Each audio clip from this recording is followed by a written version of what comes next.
মধ্যরাতে শেষ হলো প্রথম দফা ইউনিয়ন পরিষদ নির্বাচনের প্রচারণা। কাল ভোট, সব প্রস্তুতি সম্পন্ন ইসির। অবৈধ ব্যবসায় জড়িয়ে উত্থান রিজার্ভ চুরির ঘটনায় অভিযুক্ত চীনা ব্যবসায়ী কিমের। ফিলিপিন্সের আর্থিক খাতের দুর্বলতার সুযোগ নিয়েছে হ্যাকাররা, বললেন সিনেটর ওসমেনা। রাজধানীর অধিকাংশ বহুতল ভবনের পার্কিংয়ের জায়গা অবৈধ দখলে, রাজুকের সহযোগিতায় নির্মিত হয়েছে, স্বীকার করলেন চেয়ারম্যান। সব জবাবদিহিতার আওতায় আনার তাগিদ। রাজশাহীর তানোরে বাঁশ ও গাছের ডালে বিদ্যুৎ সঞ্চালন লাইনে ঝুঁকিতে গ্রামবাসীর জীবন, সমাধানের আশ্বাস পিডিবির। এবং আসরে টিকে থাকার লড়াইয়ে সুপার 10-এ রাতে অস্ট্রেলিয়ার মুখোমুখি বাংলাদেশ। তাসকিন সানিকে না পেলেও ভালো করার প্রত্যয় মাশরাফির, খেলবেন মুস্তাফিজ।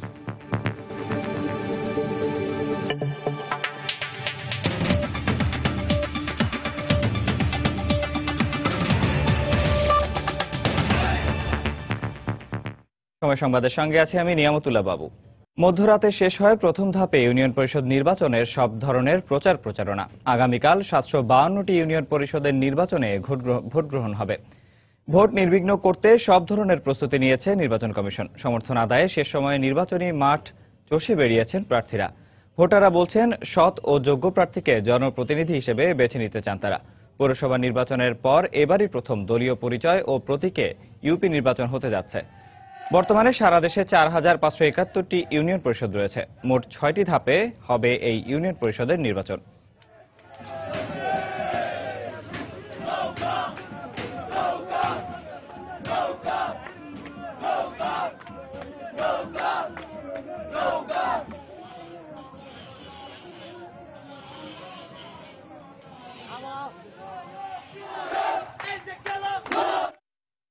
সকাল থেকে কেন্দ্রে কেন্দ্রে নিয়ে যাওয়া হচ্ছে নির্বাচনী সামগ্রী। এই মুহূর্তে সিলেট সদর উপজেলার নির্বাচন অফিসারের কার্যালয়ে আছেন রিপোর্টার আব্দুল আহাদ ও বরিশালে আছেন ফিরদাউস সোহাগ। নির্বাচনী প্রস্তুতির সবশেষ খবর জানতে প্রথমেই চলে যাচ্ছি আব্দুল আহাদের কাছে। আহাদ।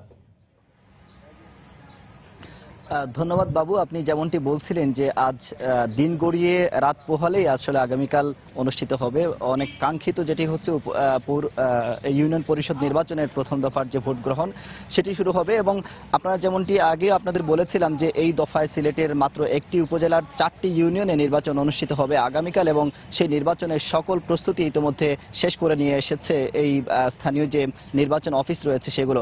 তো আমি এখন যেখানে আছি সিলেট সদর উপজেলার নির্বাচন অফিসের সামনে, এখানে আসলে এখনো পর্যন্ত যে কেন্দ্রে কেন্দ্রে যে নির্বাচনের সামগ্রী যেগুলো রয়েছে সেগুলো এখনো নিয়ে যাওয়া হয়নি। একটি সমস্যা দেখা দিয়েছে এই উপজেলায়।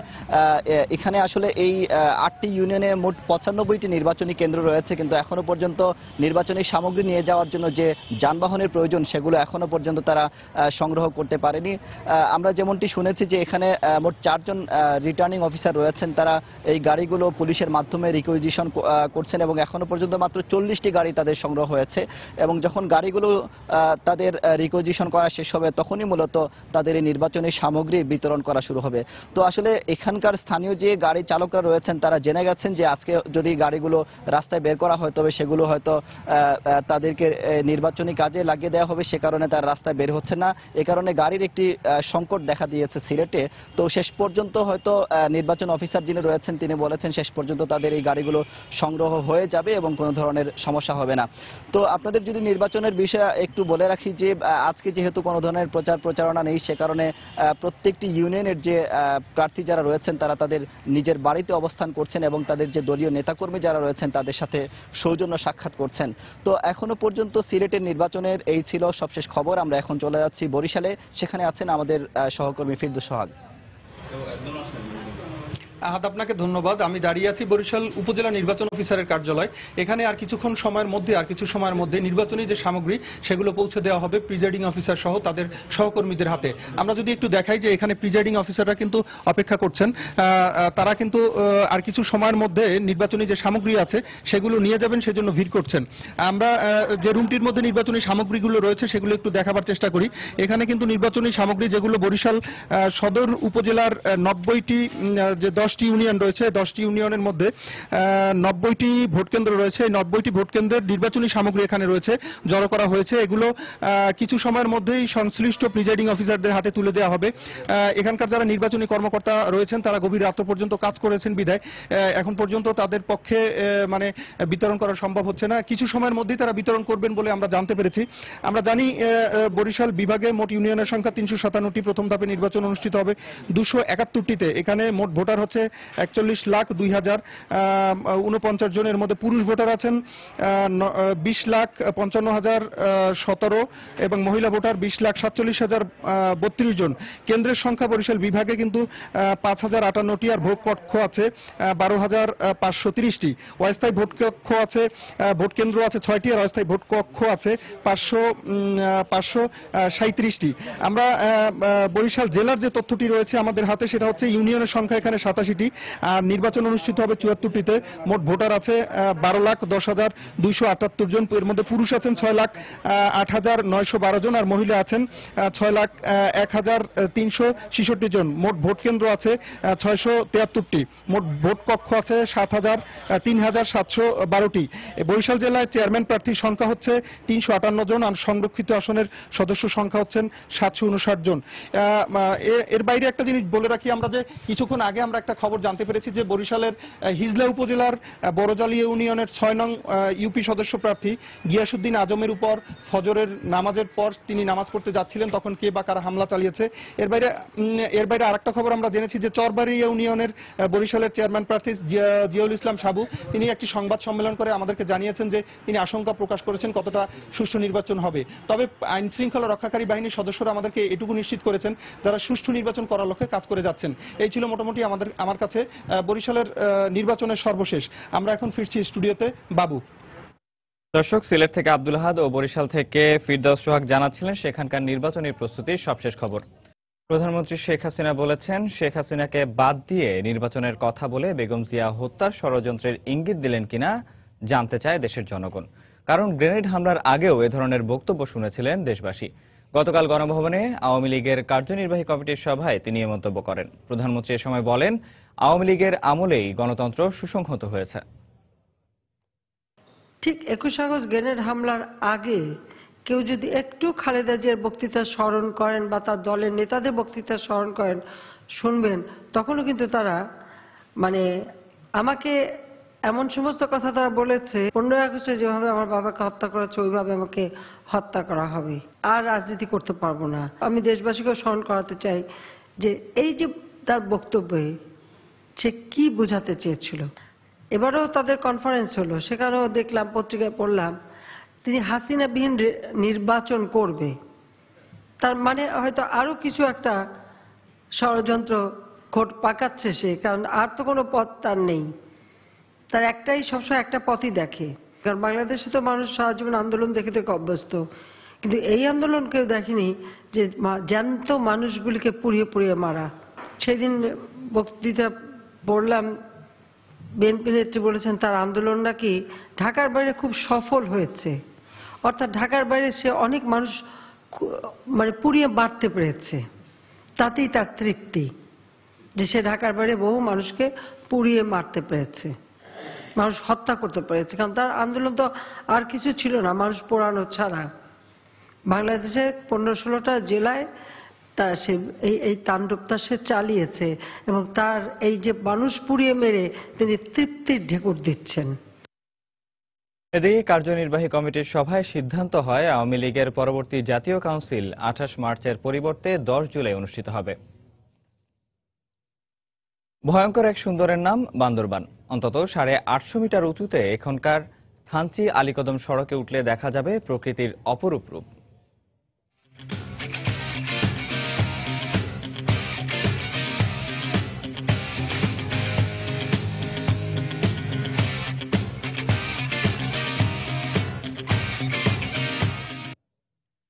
সাহসী ভ্রমণ পিপাসুদের জন্য চ্যালেঞ্জিং এই পর্যটন এলাকার খবর থাকছে সংবাদের শেষে। দেখার আমন্ত্রণ রইল। রাজধানীর অধিকাংশ বহুতল ভবনের গাড়ি পার্কিং এর স্থানে রয়ে গেছে নকশা বহির্ভূত ব্যবসা প্রতিষ্ঠান। গত কয়েক মাসে রাজুকের উচ্ছেদ অভিযানের পরও কার্যত কোনো পরিবর্তন নেই। রাজুকের সহযোগিতায় নকশা বহির্ভূত এসব ভবন নির্মিত হয়েছে বলে স্বীকার করলেন প্রতিষ্ঠানটির চেয়ারম্যান। তবে অবৈধ স্থাপনা উচ্ছেদে স্থায়ী পদক্ষেপ না থাকায় রাজুকের অভিযানকে লোক দেখানো বলে মন্তব্য করেছেন নগর পরিকল্পনাবিদরা। সাদিকুর রহমানের রিপোর্ট। রাজধানীর ফকিরাপুলের বহুতল একটি ভবন, গাড়ি পার্কিং ব্যবস্থা রেখেই নির্মাণ করা হয়েছিল ভবনটি। তবে সামান্য জায়গা ছাড়া সেখানে অবৈধভাবে গড়ে তোলা হয়েছে দোকানপাট। পাশের ভবনটির বেসমেন্টে গাড়ি পার্কিং ব্যবস্থা রয়েছে দাবি করা হলেও মূলত তাতে ব্যবসা প্রতিষ্ঠান ভাড়া দেওয়া হয়েছে। আস্তে আস্তে করে করছে তো, যার জন্য এটা করা হয়নি। নিচে তো সব ভাড়াটি উঠাই দিচ্ছে, সব নিচে আর কোনো ভাড়া নাই এখন। রাজুকের ইমারত নির্মাণ আইনে 6 তলার উপরে নির্মিত সকল ভবনে গাড়ি পার্কিং এর জায়গা রাখা বাধ্যতামূলক থাকলেও অধিকাংশ ভবনেই তা মানা হচ্ছে না। ফলে রাস্তায় গাড়ি পার্কিং করায় যানজটের সৃষ্টি হচ্ছে। অবৈধ স্থাপনা উচ্ছেদে রাজুকের বিশেষ অভিযানের পরও স্থায়ী কোনো পরিবর্তন নেই।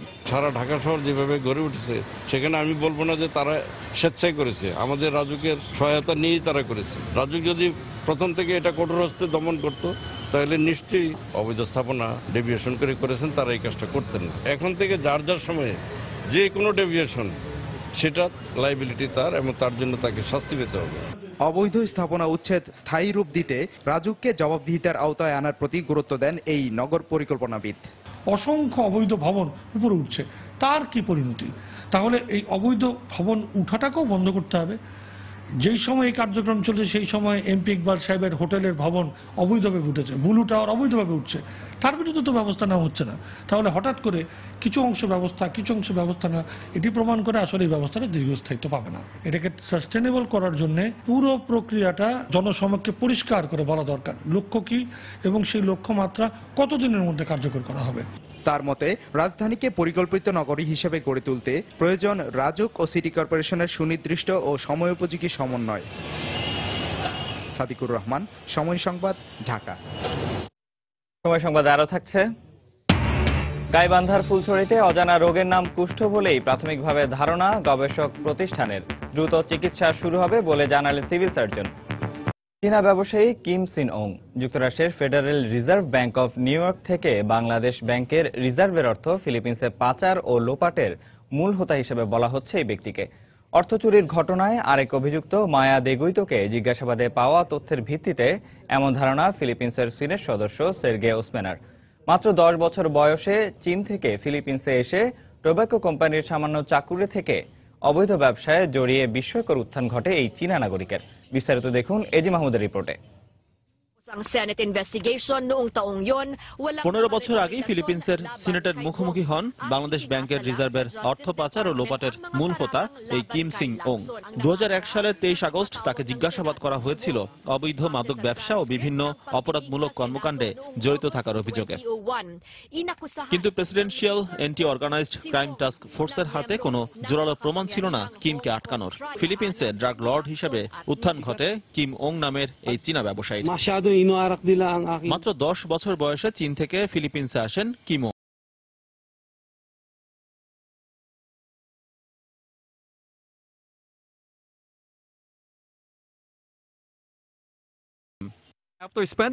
ফিলিপিন্সে বাংলাদেশ ব্যাংকের রিজার্ভের অর্থ পাচারের পুরো ঘটনার পরিকল্পনা ও সমন্বয়কারী চীনাই ব্যবসায়ী, এমন ইঙ্গিত সিনেটের। আরসিবিসি ব্যাংকের জুপিটার শাখার ব্যবস্থাপক মায়া দেগুইতোকে সিনেটের রুদ্ধতার শুনানি জিজ্ঞাসাবাদে পাওয়া তথ্যের ভিত্তিতেই এমন ধারণা সের্গে ওসমেনার। চুরির পুরো ঘটনার একজন সমন্বয়কারী ছিলেন, মনে হচ্ছে কিম ওংই সেই ব্যক্তি। তবে এ বিষয়ে তার নিজ বক্তব্য উপস্থাপনের সুযোগ দিতে হবে। দেয়া তথ্য অনুযায়ী কিম ওং এর নির্দেশে আরসিবিসি ব্যাংকের জুপিটার শাখায় 5টি জাল অ্যাকাউন্ট খোলেন দেগুইতো। মায়া দেগুইতো এবং কিম ওং আগে থেকেই পরস্পর পরিচিত। মিদাস হোটেলে এক বৈঠকে জাল 5টি অ্যাকাউন্ট খোলার জন্য মায়াকে ভুয়া 5 ব্যক্তির নাম ঠিকানা দেন কিম ওং। এরপর ওই অ্যাকাউন্টগুলোতে 8 কোটি 10 লাখ ডলার আসার পর সেগুলোকে পেসোতে রূপান্তরের জন্য ফিল রেমকে ব্যবহারের পরামর্শ দিয়েছিল এই কিম ওং।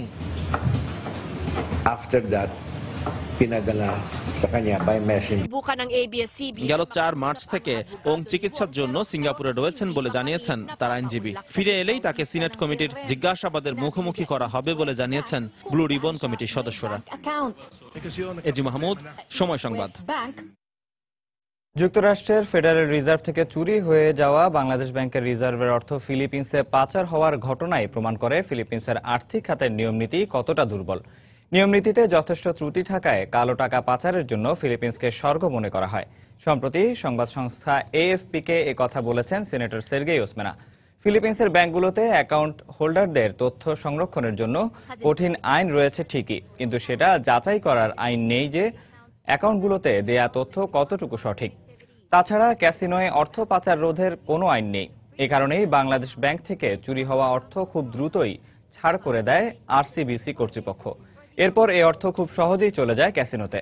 ফিলিপিন্সে পাচার সহজ হওয়ায় ফেড থেকে চুরি হওয়া বাংলাদেশ ব্যাংকের 8 কোটি 10 লাখ ডলার নিরাপদে স্থানান্তরের জন্য হ্যাকাররা বেছে নিয়েছে ফিলিপিন্সকেই।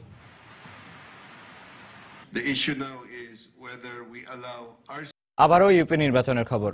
দর্শক, এই মুহূর্তে ময়মনসিংহের ফুলপুর উপজেলা নির্বাচন অফিসারের কার্যালয়ে আছেন আমাদের রিপোর্টার হারুনুর রশিদ ও খুলনার বাটিয়াঘাটা উপজেলার নির্বাচন অফিসারের কার্যালয়ে আছেন রিপোর্টার তরিকুল ইসলাম। নির্বাচনী প্রস্তুতির সবশেষ খবর জানতে প্রথমেই চলে যাচ্ছি হারুনুর রশিদের কাছে। হারুন।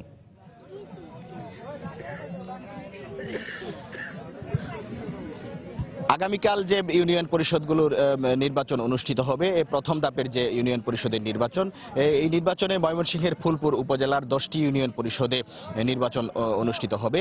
ইতিমধ্যেই গত মধ্যরাত থেকে আসলে আনুষ্ঠানিক প্রচারণা শেষ করেছেন প্রার্থীরা। এখন শুধু ভোট গ্রহণের পালা। আমরা সকাল থেকে অবস্থান করছি ফুলপুর উপজেলা পরিষদ কার্যালয়ে এবং এখানে দেখছি যে আসলে ভোট সুষ্ঠুভাবে গ্রহণ করার জন্য এবং যা যা করণীয় দরকার, যে কার্যাদি প্রণয়ন দরকার, বাস্তবায়ন করা দরকার, সেই কাজগুলোই আসলে নির্বাচন কর্মকর্তা এবং নির্বাচন সংশ্লিষ্ট কর্মকর্তা যারা আছেন তারা এটি করছেন। আমরা দেখেছি যে ফুলপুরের যে উপজেলা পরিষদ মিলনায়তন রয়েছে, সেই মিলনায়তনে ব্যালট পেপার, ব্যালট বাক্স, সহজ নির্বাচন ভোট গ্রহণ করার জন্য অন্যান্য যে সরঞ্জাম রয়েছে সেই সরঞ্জামগুলো আসলে সাজিয়ে রাখা হয়েছে। আমরা রিটার্নিং অফিসার এবং উপজেলা নির্বাচন কর্মকর্তা ওনার সাথে কথা বলেছি। তিনি জানিয়েছেন যে আসলে দুপুর 12টা থেকে আনুষ্ঠানিকভাবে এই ব্যালট পেপার এবং বাক্স বা নির্বাচন যে সরঞ্জামগুলো রয়েছে সেগুলো বিতরণ শুরু করা হবে। এবং এই মুহূর্তে আমি অবস্থান করছি ফুলপুর খেলার মাঠে।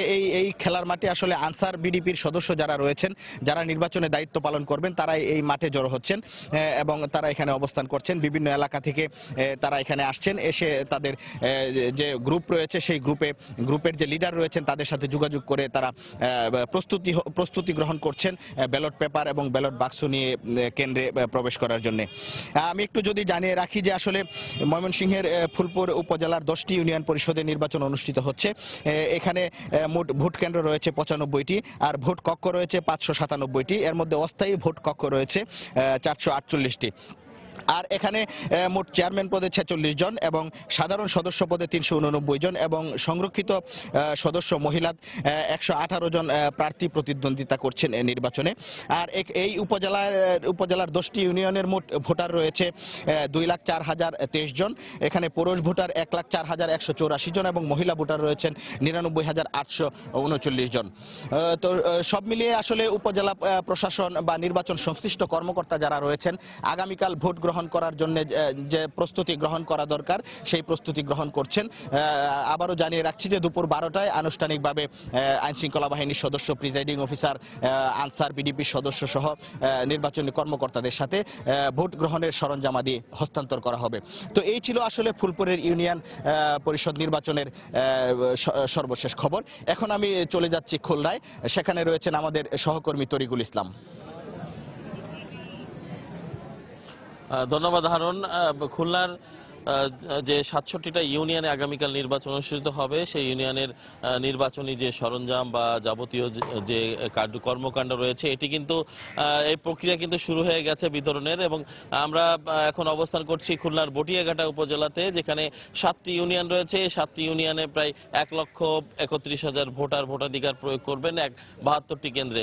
তো এই মুহূর্তে যে অবস্থা বটিয়াঘাটা উপজেলা একটু যদি আমরা দেখাই সেটি হচ্ছে যে জেলা সার্ভার স্টেশন নির্বাচন নির্বাচন কমিশনের যেটি রয়েছে সে বারান্দায় নির্বাচনী সরঞ্জাম রয়েছে। একটু আগে নির্বাচনের যে দায়িত্বে যিনি আছেন নাসিমা আক্তার উপজেলার, তিনি প্রবেশ করলেন এবং তিনি জানিয়েছেন যে একটু পরেই অন্যান্য কর্মকর্তা যারা আসবেন তাদের সাথে তারা এইগুলো বিতরণ করা শুরু হবে এবং কেন্দ্রে কেন্দ্রে এগুলো পৌঁছে দেওয়া হবে। এবং সেই সাথে এখানে অপেক্ষামান রয়েছেন এখানে প্রিজাইডিং অফিসার বিভিন্ন কেন্দ্রের এবং যারা নির্বাচনের দায়িত্ব পালন করবে বিভিন্ন বুথে এবং বিভিন্ন কেন্দ্রে, তারা কিন্তু এখানে অবস্থান করছেন তাদের দায়িত্ব বুঝে নেওয়ার জন্য। পাশাপাশি আইন শৃঙ্খলা রক্ষা বাহিনীর সদস্য এখানে আনসার পুরুষ এবং মহিলা যারা আছেন দায়িত্ব পালন করবেন।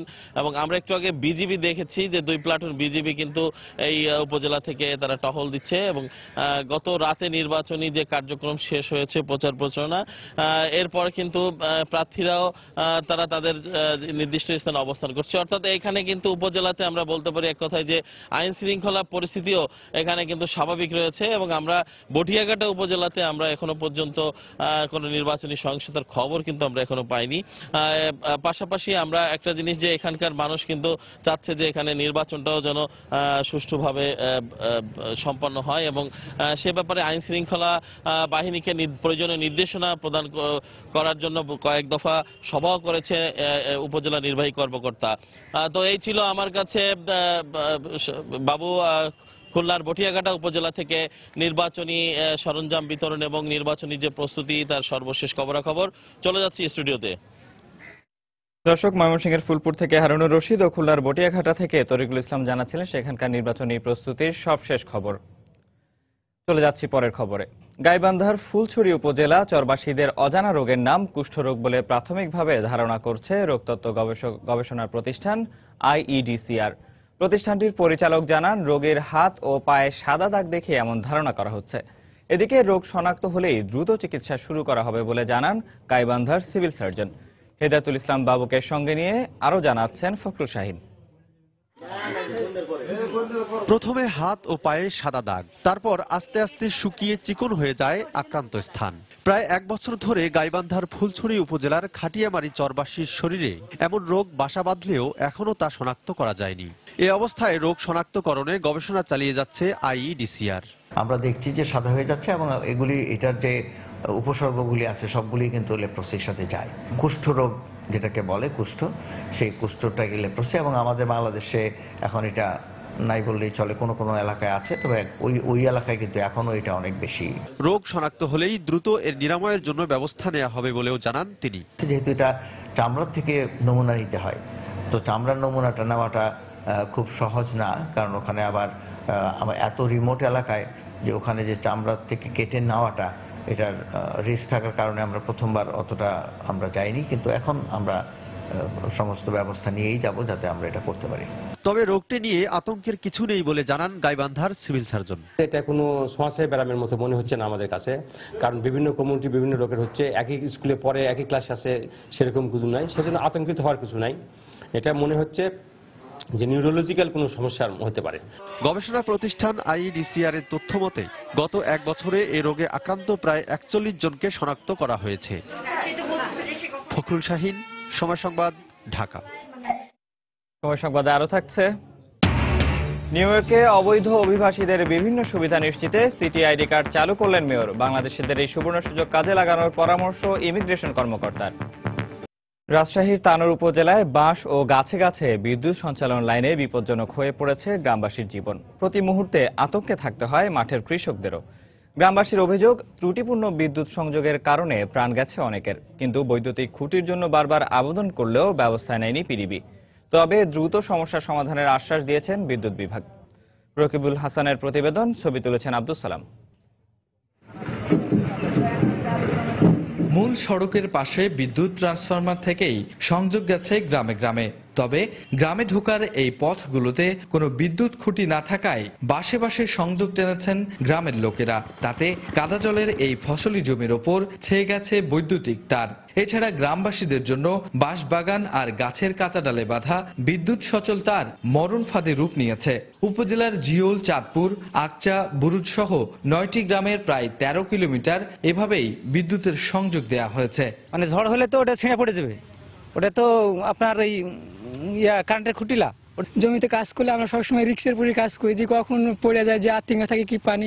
একটা তার ছিঁড়ে পড়ে গেল, একটা জমিতে হাল লিয়ে এলো, তা হয়তো মারা গেল, অনেক লোকের মারা গেছে। বিদ্যুৎ অফিস কোনো ব্যবস্থা নেয় না, ব্যবস্থা নিতে বললে সময় আসুক, ড্রেসিং করা হয়েছে। গাছ থেকে গাছে টানা বৈদ্যুতিক এই সংযোগে ক্ষতিগ্রস্ত অনেকেই। নিজ শরীরে বছরের পর বছর সেই সাক্ষ্যই বহন করছে গ্রামবাসী। কাজ করতে যায় তারের ওই যা তারের জোরে ধরে সম্পূর্ণ পুড়ে যায়। আমি মেডিকেল ছিলাম 41 দিন। তারটা সরাইতে গেছিলাম আর কি, যাওয়ার সময় দেখেছি তারের ভিতরে লাইন আছে, সেটা জানতাম না। তারটা সরানোর সময় আমার এই অবস্থাটা হয়েছে। এখন এটাতে অনেক কাজ করতে সমস্যা হয়। তবে গ্রামবাসীর এই দুর্ভোগ দূর করতে দ্রুত বার্ষিক উন্নয়ন প্রকল্প বাস্তবায়নের কথা জানালেন পিডিবির এই প্রকৌশলী। চলতি অর্থ বছরের এপিপিতেও এই কাজটা রাখা আছে। আমি আশা করছি অতি শীঘ্র এপিপির এই কাজটা শুরু হবে। এই কাজটা শুরু হয়ে কিছু কাজ হলেও গ্রাহক অন্তত পক্ষে তাদের বিরাট দুর্ভোগ থেকে রক্ষা পাবে বলে আমি আশা করছি। তানোরে পৌর এলাকায় পিডিবির বিদ্যুৎ সংযোগ রয়েছে প্রায় 150 কিলোমিটার জুড়ে, আর গ্রাহক সংখ্যা 5,500। রাকিবুল হাসান, সময় সংবাদ, রাজশাহী। চিত্রনায়িকা পারভিন সুলতানা দিতির মরদেহ সকালে নেওয়া হয়েছে এফটিসিতে। সেখানে তার সহকর্মী ও শুভাকাঙ্ক্ষীদের শ্রদ্ধা জানানো শেষে মরদেহ নিয়ে যাওয়া হবে নারায়ণগঞ্জের সোনারগাঁওয়ে গ্রামের বাড়িতে। এফডিসিতে আছেন রিপোর্টার তানিন মেহেদি। আমরা সরাসরি চলে যাচ্ছি তার কাছে। তানিন। বাবু, এখন থেকে প্রায় 10 মিনিট আগে চিত্রনায়িকা দিতির দ্বিতীয় নামাজে জানাজা অনুষ্ঠিত হয়েছে এফডিসিতে, এবং তার যে দ্বিতীয় নামাজে জানাজা অনুষ্ঠিত হওয়ার আগে আমরা দেখেছি যে তার মরদেহ এখানে রাখার পরে চলচ্চিত্র অঙ্গনের অনেকেই এখানে ছুটে এসেছেন এবং তারা তাকে তার দীর্ঘদিনের যারা সহকর্মী, দীর্ঘদিন যারা একসঙ্গে কাজ করেছেন, তারা দিতির স্মৃতিচারণা করেছেন এবং যার মধ্যে অনেক অভিনেতা রয়েছেন, অভিনেত্রী রয়েছেন, চিত্র পরিচালক রয়েছেন, প্রযোজক রয়েছেন, যারা আসলে শেষবারের মতো তার যে নামাজে জানাজা এবং তাকে দেখার জন্য মূলত এখানে ছুটে এসেছে এবং তারা দিতির সঙ্গে তাদের যে কাজের অভিজ্ঞতা ছিল, দিতি তাদের সাথে কাজ করেছেন, সেই স্মৃতিচারণা তারা মূলত করেছিলেন। এবং আমরা দেখেছি যে নামাজে জানাজায় সংস্কৃতি মন্ত্রী আসাদুজ্জামান নূর তিনি উপস্থিত হয়েছেন। পাশাপাশি অভিনেতা, সিনিয়র অভিনেতাদের মধ্যে আমরা দেখেছি চিত্রনায়ক আলমগীর সহ আরো অনেকেই এখানে এসেছেন এবং চলচ্চিত্র অঙ্গনের অভিনয় শিল্পী এবং সঙ্গীত শিল্পীরাও এখানে এসেছেন। তারা আসলে শেষবারের মতো দীর্ঘদিন ধরে যে বাংলা সিনেমাকে যিনি তার নান্দনিক অভিনয়ের মাধ্যমে মুগ্ধ করেছিলেন দর্শকদেরকে, সেই অভিনেত্রী দিতির নামাজে জানাজায় তারা অংশ নিয়েছেন এবং তার প্রতি শ্রদ্ধা জানিয়েছেন। আর আমরা এখন পর্যন্ত তার পরিবারের পক্ষ থেকে যে তথ্য জানতে পেরেছি যে এখানে নামাজে জানাজার পরে দিতির মরদেহ নিয়ে যাওয়া হবে নারায়ণগঞ্জের সোনারগাঁ উপজেলা এবং সেখানে পারিবারিক কবরস্থানে দাফন করা হবে। যদিও সেখানে পৌঁছানোর পরে আরও একটি নামাজে জানাজা অনুষ্ঠিত হবে বলে জানানো হয়েছে পরিবারের পক্ষ থেকে। এবং এই মুহূর্তে এফটিসি প্রাঙ্গণে অনেকটা শোকের ছায়া নেমে এসেছে এবং আমরা এখানে কথা বলেছিলাম চলচ্চিত্র অঙ্গনের অনেকের সাথে এবং তারা যেমনটি বলেছিলেন যে দীর্ঘদিন বাংলা সিনেমাকে, বাংলা চলচ্চিত্র অঙ্গনকে যিনি আলোকিত করেছিলেন, দর্শকদেরকে তারা অভিনয় শিল্পীর মাধ্যমে মুগ্ধ করেছিলেন, সেই চিত্রনায়িকা দিতির স্মরণে এফডিসিতে একটি ফ্লোর অন্ততপক্ষে করা হোক, এমনটাই দাবি করা হয়েছে। তার চিত্রনায়িকা দিতির সঙ্গে দীর্ঘদিন ধরে যারা অভিনয় করেছেন, অভিনেতা অভিনেত্রী, তারা এমনটি দাবি করেছে এবং যদিও সেই দাবির বাস্তবায়নের জন্য মূলত চলচ্চিত্র যে সমিতি রয়েছে সেই সমিতির নেতৃবৃন্দের প্রতি তারা আহ্বান জানিয়েছে। এবং বাবু, আপনি দেখতে পাচ্ছেন যে চিত্রনায়িকা দিতিকে বহনকারী যে লাশবাহী অ্যাম্বুলেন্সটি রয়েছে, সেই অ্যাম্বুলেন্সটি কিছুক্ষণের মধ্যে এখান থেকে আসলে চলে যাবে এবং আমরা আসলে কথা বলেছিলাম যারা এখানে এসেছেন তাদের সঙ্গে, তারা আসলে তার চিত্রনায়িকা দিতির আত্মার মাগফিরাত সবাই কামনা করছে এবং কিছুক্ষণ আগে নামাজে জানাজার পরে দিতির মেয়ে রয়েছেন লামিয়া, তিনি দেশবাসীর কাছে তার মায়ের জন্য অর্থাৎ চিত্রনায়িকা দিতির জন্য দোয়া প্রার্থনা করেছেন। তো বাবু, এখনকার মতো এই ছিল আমার কাছে থাকা এখানকার সবশেষ খবর। বাবু। দর্শক, এফডিসি থেকে সেখানকার খবর জানাচ্ছিলেন আমাদের সহকর্মী তানিন মেহেদি। প্রধানমন্ত্রী শেখ হাসিনার সভাপতিত্বে সচিবালয়ে চলছে মন্ত্রিসভার নিয়মিত সাপ্তাহিক বৈঠক। সকাল 10টায় শুরু হয় এই বৈঠক। এতে যোগ দেন অর্থমন্ত্রী আবুল মাল আব্দুল মুহিত, শিল্পমন্ত্রী আমির হোসেন আমু, বাণিজ্যমন্ত্রী তোফায়েল আহমেদ, কৃষিমন্ত্রী বেগম মতিয়া চৌধুরী, স্বাস্থ্যমন্ত্রী মোহাম্মদ নাসিম সহ মন্ত্রিসভার সদস্যরা। আজকের বৈঠক থেকে বেশ কিছু গুরুত্বপূর্ণ সিদ্ধান্ত আসতে পারে বলে সংশ্লিষ্ট সূত্রে জানা গেছে। বৈঠক শেষে মন্ত্রিপরিষদ সচিব মোহাম্মদ শফিউল আলমের ব্রিফ করার কথা রয়েছে।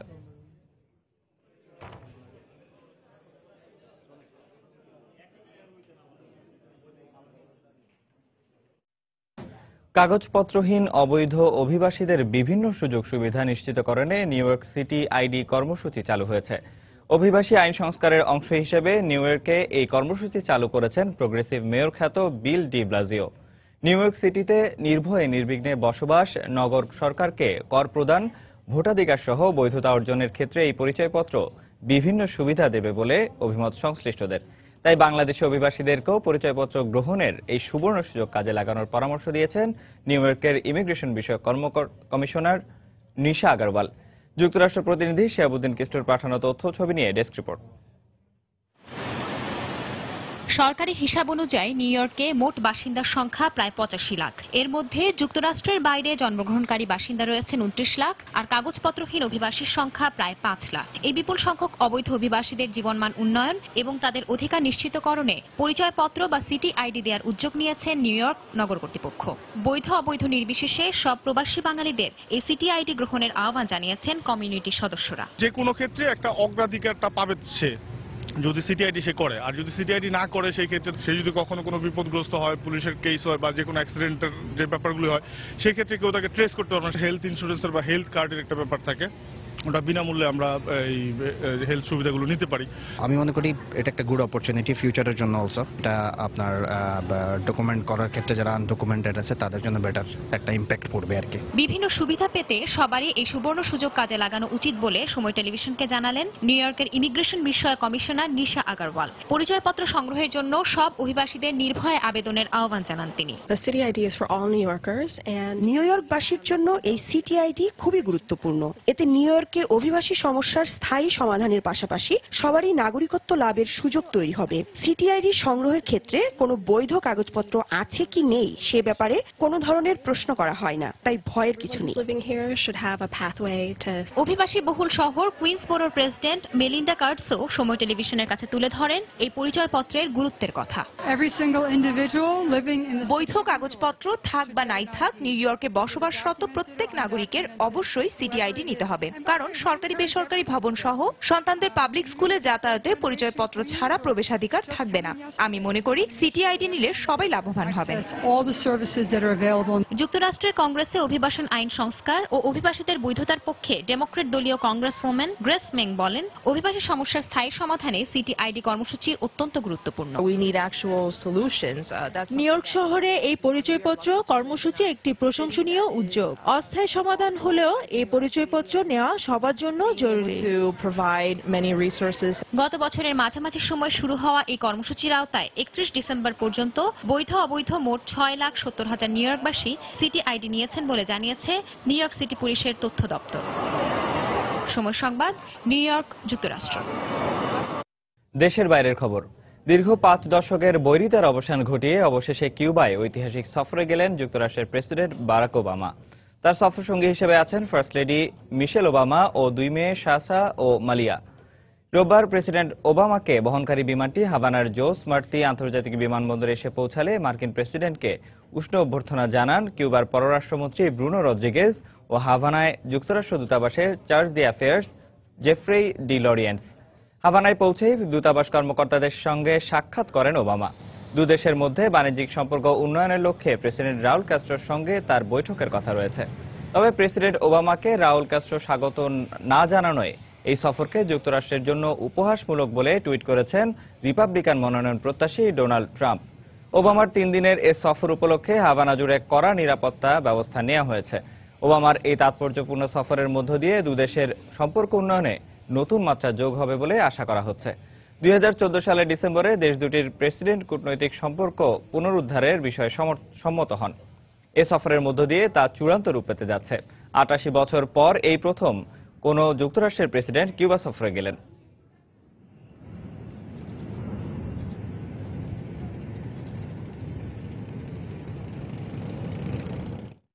টি-20 বিশ্ব আসরের খবর। টিকে থাকার লড়াইয়ে সুপার 10-এ নিজেদের দ্বিতীয় ম্যাচে রাতে অস্ট্রেলিয়ার মুখোমুখি হবে বাংলাদেশ।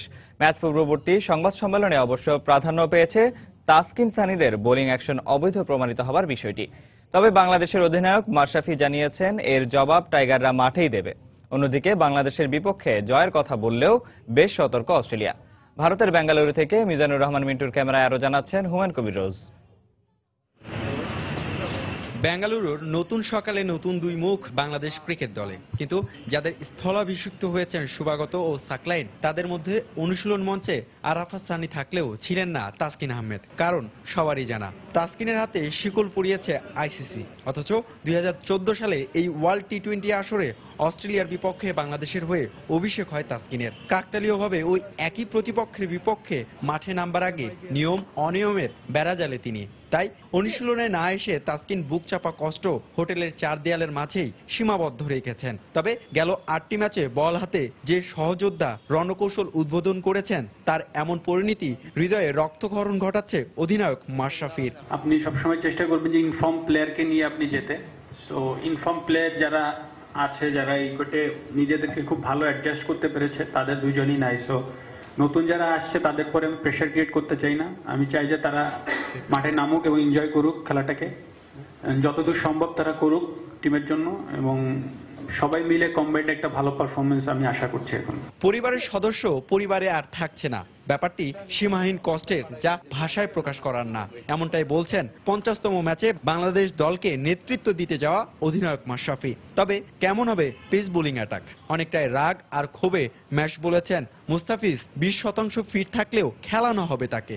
আর তাসকিনের জন্য ভালোবাসার প্রতিদানটা পুরো দল দিবে যুদ্ধের ময়দানে বিজয়ী হয়ে। প্রতিপক্ষ হিসেবে সবাই আমরা জানি যে আমাদের গ্রুপটা, আমি আগের ম্যাচেও আমি বলেছি যে আমাদের গ্রুপটা ভেরি ডিফিকাল্ট, এবং অস্ট্রেলিয়া হচ্ছে এই গ্রুপের ধরেন স্ট্রংগেস্ট সাইডের একটা অবশ্যই, এবং তাদের ব্যাটিং অর্ডার বলেন, বোলিং বলেন, সবসময় স্ট্রং ছিল।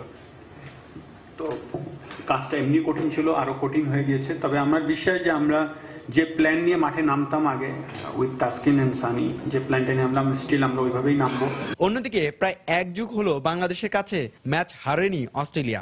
র্যাঙ্কিং এ টাইগারদের থেকে 3 ধাপ উপরে থাকা অজিরা ভ্রমণ ক্লান্তির কারণে অনুশীলন না করলেও দলে আছে এক ঝাঁক ম্যাচ উইনার, কিন্তু তারপরও সতর্ক অজিরা।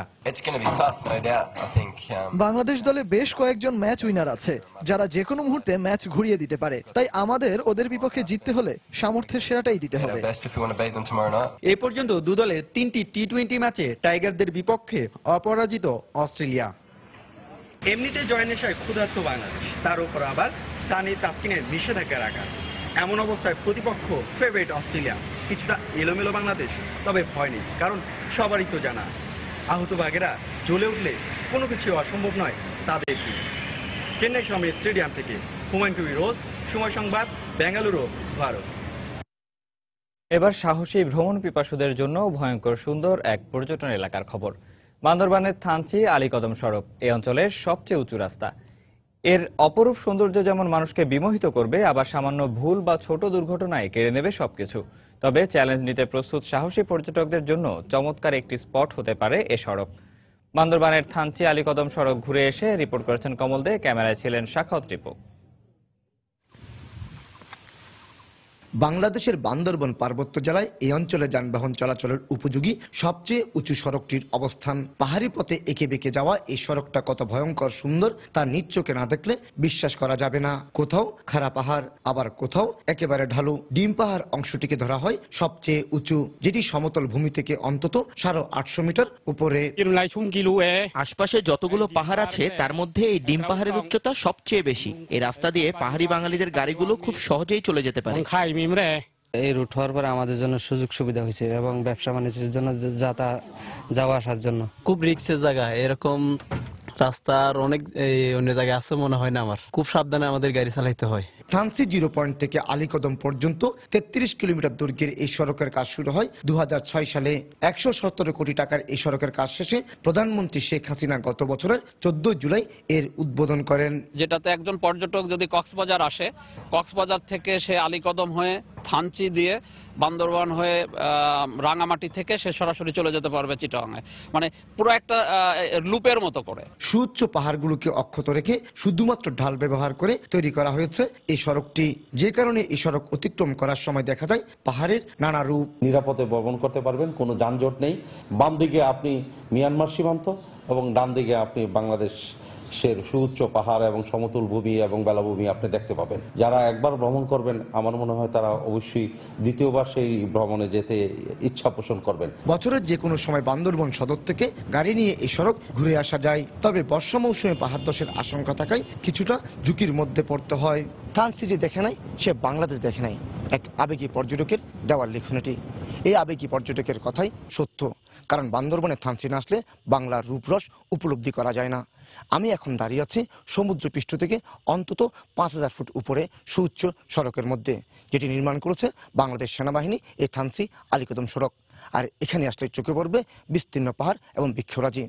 বলা হয়ে থাকে এই পাহাড়ে উঠলে চোখে পড়ে পুরো বান্দরবন। বান্দরবনের থানচি আলীকদম সড়ক থেকে কমল দে, সময় সংবাদ। এ পর্যায়ে শীর্ষ সংবাদ জানিয়ে দিচ্ছি আরেকবার। কাল প্রথম দফা ইউনিয়ন পরিষদ নির্বাচনের ভোট গ্রহণ কেন্দ্রে কেন্দ্রে পৌঁছে দেওয়া হচ্ছে নির্বাচনী সামগ্রী, বাড়ানো হয়েছে নিরাপত্তা।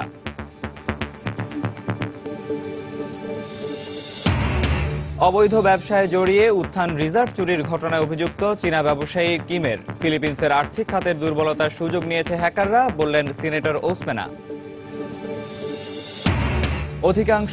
রাজধানীর অধিকাংশ বহুতল ভবনের পার্কিং এর জায়গা অবৈধ দখলে রাজুকের সহযোগিতায় নির্মিত হয়েছে, স্বীকার করলেন চেয়ারম্যান, জবাবদিহিতার আওতায় আনার তাগিদ। রাজশাহী তানোরে বাঁশ ও গাছের ডালে বিদ্যুৎ সরবরাহ লাইনে ঝুঁকিতে গ্রামবাসীর জীবন, সমাধানের আশ্বাস পিডিবির। এবং আসরে টিকে থাকার লড়াইয়ে সুপার 10-এ রাতে অস্ট্রেলিয়ার মুখোমুখি হবে বাংলাদেশ। তাসকিন সানিকে না পেলেও ভালো করার প্রত্যয় মাশরাফির, খেলবেন মুস্তাফিজ।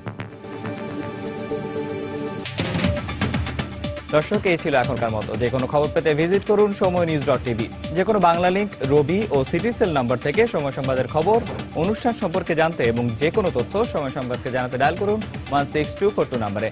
এছাড়া এইমাত্র পাওয়া খবর আপনার মোবাইলে পেতে SMS করুন *SN লিখে পাঠিয়ে দিন 16242 নম্বরে। সঙ্গে থাকুন সময়।